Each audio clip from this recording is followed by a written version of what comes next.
प्यारे साथियों, जिनका 3 नवंबर 2021 की तारीख में एसएससी सीएचएसएल की स्किल टेस्ट है, यह वीडियो उन लोगों के लिए बहुत उपयोगी है।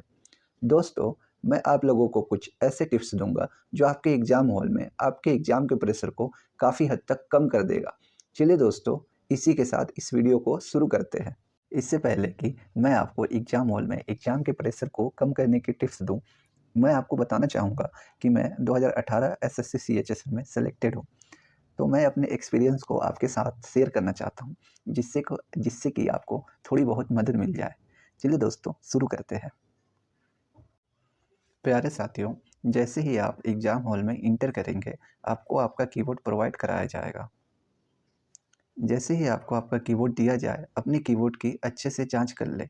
डमी प्रैक्टिस करके कीबोर्ड के बटन को जांचें, कहीं ढीला तो नहीं है या फिर बटन स्टिक तो नहीं कर रहा है। अगर कीबोर्ड में किसी भी प्रकार की खराबी है, तो अपने इन्विजिलेटर को संपर्क करें और इसे तुरंत बदलने को या ठीक करने को कहें। इसके बाद आपका प्रैक्टिस एग्ज़ाम स्टार्ट होगा, जो कि 10 मिनट का होगा। इस प्रैक्टिस एग्ज़ाम में आपको एक पैराग्राफ दिया जाएगा और 10 मिनट का समय दिया जाएगा, ताकि आपकी अच्छे से प्रैक्टिस हो सके रियल एग्ज़ाम के पहले। दोस्तों, मैं अपनी टाइपिंग टेस्ट के एक्सपीरियंस आपको बताना चाहूँगा। जहाँ तक मैं अपनी बात करूँ, मेरी टाइपिंग स्पीड 65 से ज़्यादा थी, परंतु इतनी स्पीड होने के बावजूद भी 10 मिनट के प्रैक्टिस एग्ज़ाम में मैं अपने पैराग्राफ को पूरा नहीं कर पाया था। पैराग्राफ को पूरा ना कर पाने के पीछे एक बड़ी वजह डर थी। मैं दूसरों की टाइपिंग स्पीड देखकर घबरा गया था और मैं सोचने लगा था कि मेरा होगा या नहीं होगा। पर इसके बाद मैंने अपने आप को सँभाला और मेन एग्ज़ाम पास किया। दोस्तों, मैं आपको यही बात बताना चाहता हूँ कि आपको सबसे पहले तो घबराना नहीं है। दूसरों की टाइपिंग स्पीड देख के खुद पर प्रेशर नहीं लाना है। अपने ऊपर पूरा भरोसा रखिए और पैराग्राफ को पूरा करने का प्रयास करिए।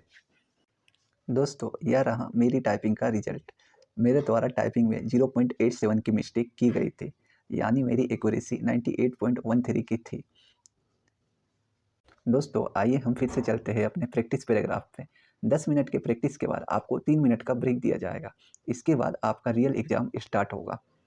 इस 10 मिनट की प्रैक्टिस में अगर आपको कोई भी प्रॉब्लम होती है कीबोर्ड को ऑपरेट करने में, तो आप वहाँ उपस्थित इन्विजिलेटर को तुरंत बुलाइए और उनसे कीबोर्ड को ठीक करने के लिए कहिए अथवा चेंज करने के लिए कहिए। 3 मिनट के ब्रेक के बाद आपका एग्ज़ाम ऑटोमेटिक शुरू हो जाएगा, आपको कुछ करने की आवश्यकता नहीं है। जैसे ही आपका एग्ज़ाम स्टार्ट होता है, आप टाइपिंग करना स्टार्ट करें और एक्स्ट्रा विजिलेंट होकर वर्ड्स को टाइप करें। एकदम ध्यानपूर्वक वर्ड्स को टाइप करें। कोई भी लाइन मिस नहीं करें। अपने पैराग्राफ को पूरा करने का प्रयास करें।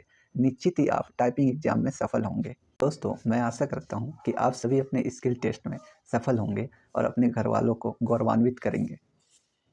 इस वीडियो से रिलेटेड या स्किल टेस्ट से रिलेटेड कोई भी सवाल हो, आप कमेंट सेक्शन में हमसे पूछ सकते हैं।